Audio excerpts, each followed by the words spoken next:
Even the waiters here earn more than you, Dad said at my sister's birthday dinner. Mom nodded. My sister cackled. The waiter heard everything. I smiled at him and said, "Bring the bill to me," then didn't pay it. Walked out.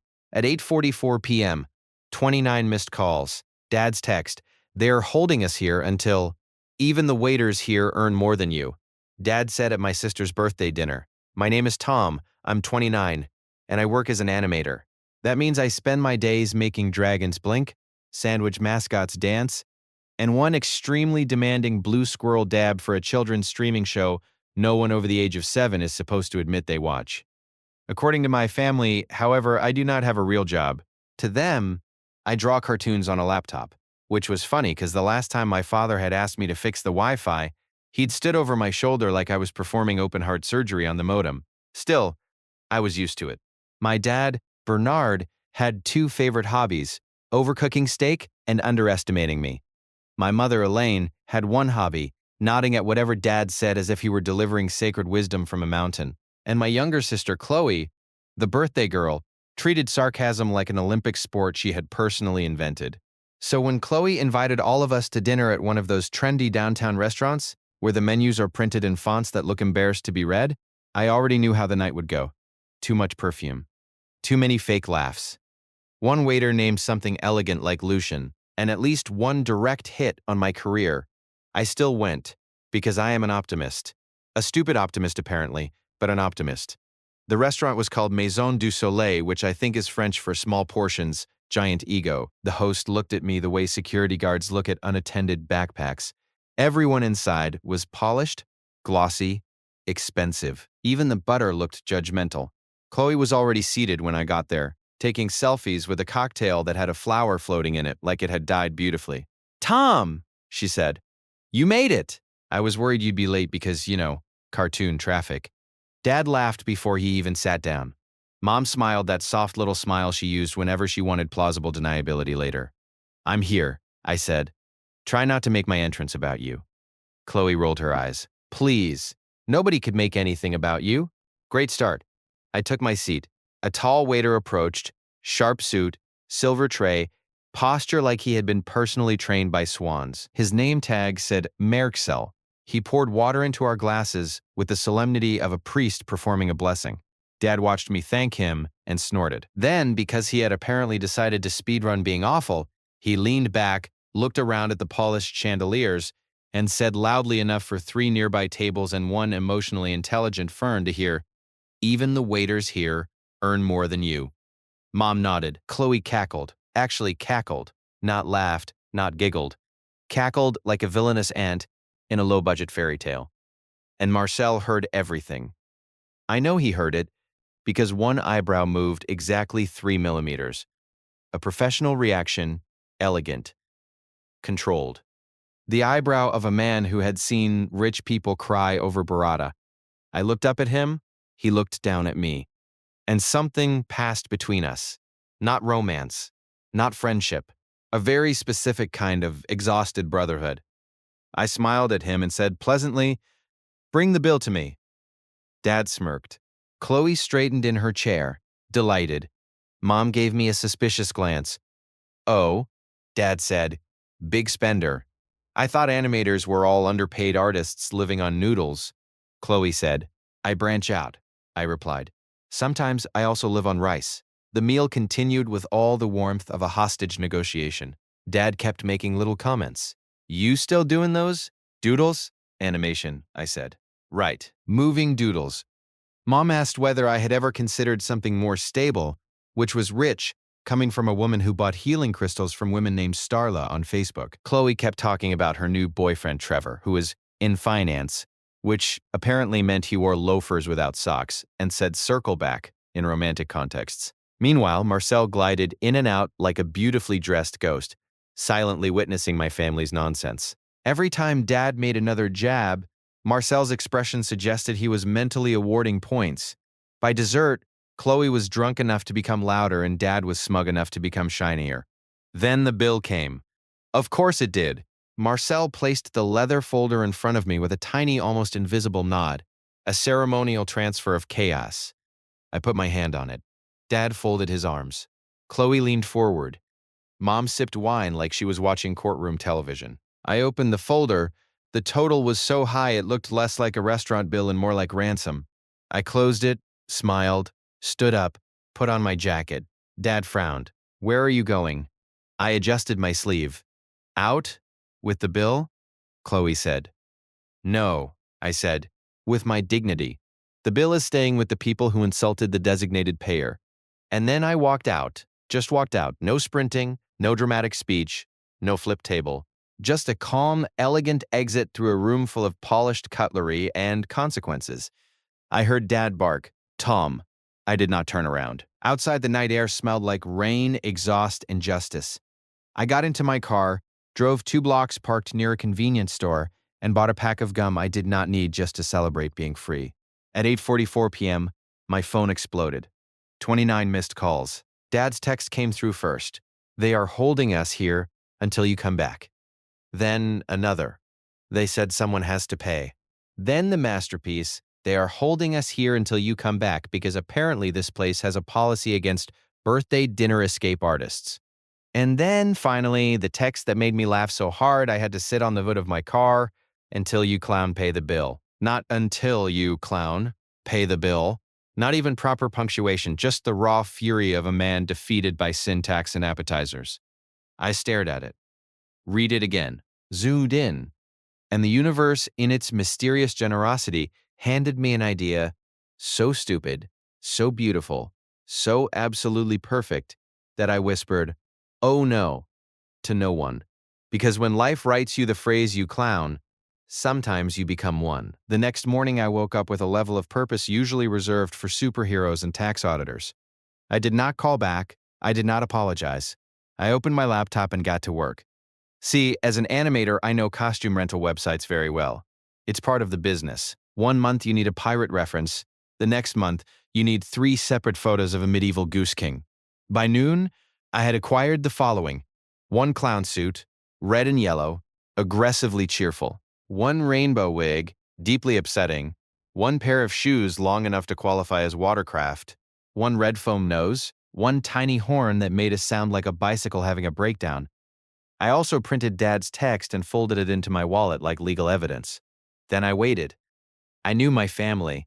They would not let this go. And right on schedule, Chloe called around 3 p.m. I answered on the 4th ring. "You humiliated us," she screamed. "Did the humiliation start before or after the creme brulee?" I asked. Dad came on next, breathing like a furious buffalo. "You left us there for an hour?" "I left you there." "Interesting. I seem to remember all of you being present when I was insulted." Mom got on the line. "Tom, this has gone far enough. You need to go back there and pay." "No," I said. "I need to go back there and resolve my portion of the evening." "What does that even mean?" Chloe snapped. "You'll see." And I hung up. At 6:30 that evening, I marched into Maison du Soleil, dressed as a clown. Not a tasteful clown. Not one of those modern artistic clowns with subtle melancholy and European sadness. No.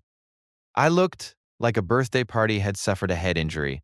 The hostess blinked 3 times when I entered. A child in the lobby gasped, then applauded.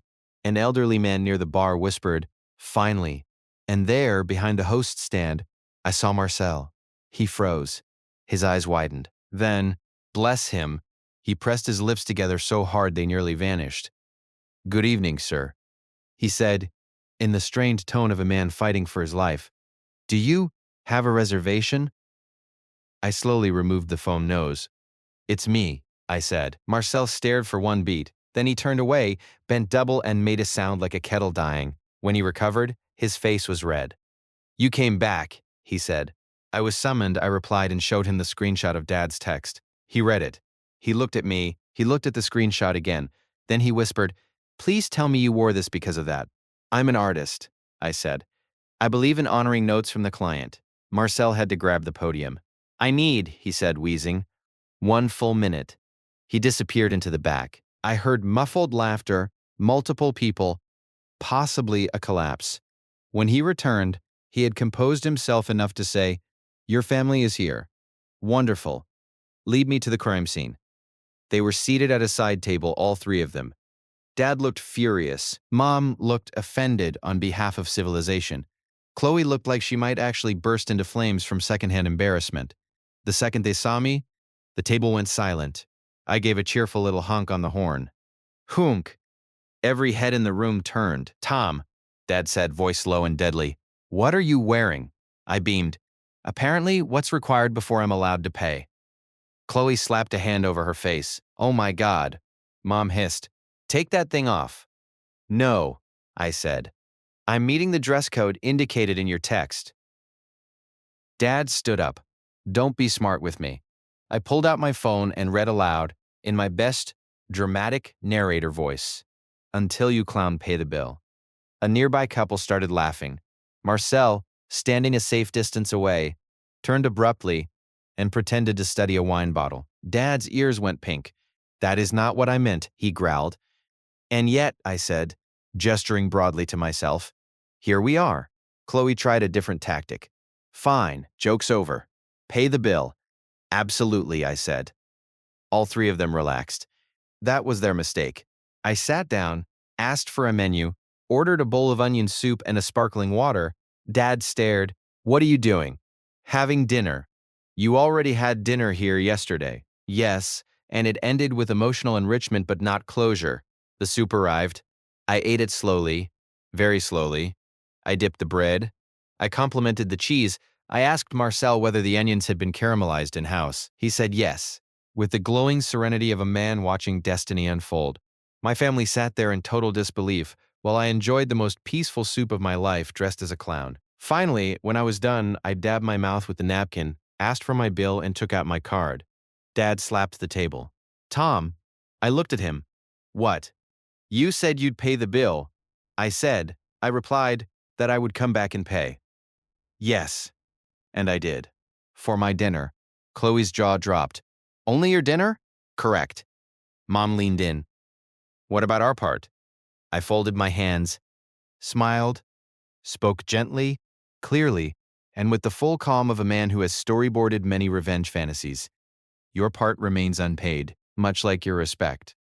Marcel actually choked. Dad looked ready to explode. You cannot be serious. Oh, I'm not serious at all, I said, tapping the red nose. That's kind of the point. Then I stood, placed a few bills for the tip, and said to Marcel, thank you for the excellent service. Again. He bowed his head slightly. Always a pleasure. I turned back to my family. Dad was sputtering. Chloe looked like she had discovered shame for the first time. Mom had the pinched expression of someone realizing the universe did not, in fact, revolve around her casserole schedule. Enjoy the rest of your evening, I said, and next time, maybe don't mock the person you expect to subsidize dessert. I took 3 steps away, then paused, turned back, and delivered the final line with all the sweetness I could manage. By the way, Dad, your text was missing a comma, but the message still worked. Then I honked the horn one last time, honk, and walked out. I found out later what happened because Marcel messaged me on Instagram. Yes, apparently he found me by searching the studio credits from a commercial I'd worked on, which is either flattering or terrifying, but I accepted it because the man had earned the right. According to him, Dad tried arguing with the manager. The manager did not care. Chloe tried crying. The manager cared even less. Mom suggested that the restaurant was being vindictive. The manager, who had apparently reviewed security footage from the night before, informed them very politely that what they were experiencing was called standard billing procedure. In the end, Dad had to pay. And because the original dinner plus drinks plus service charge plus extended table occupancy had ballooned into something catastrophic, he was furious for days. Chloe had to cancel a weekend trip. Mom said the whole incident had damaged the family dynamic, which was adorable considering they had brought the dynamite. And me? I went back to work Monday morning and animated a jelly bean doing karate. Honestly, it was less ridiculous than my family. The best part came a week later when Dad called. Not to apologize, of course. He'd rather French kiss a cactus.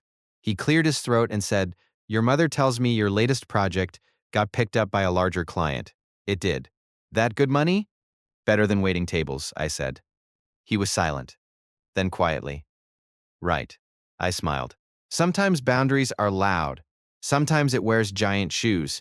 And sometimes, if the universe really loves you, it arrives with a red nose, a paid personal bill, and leaves everyone else exactly where they belong, still sitting there with their own check.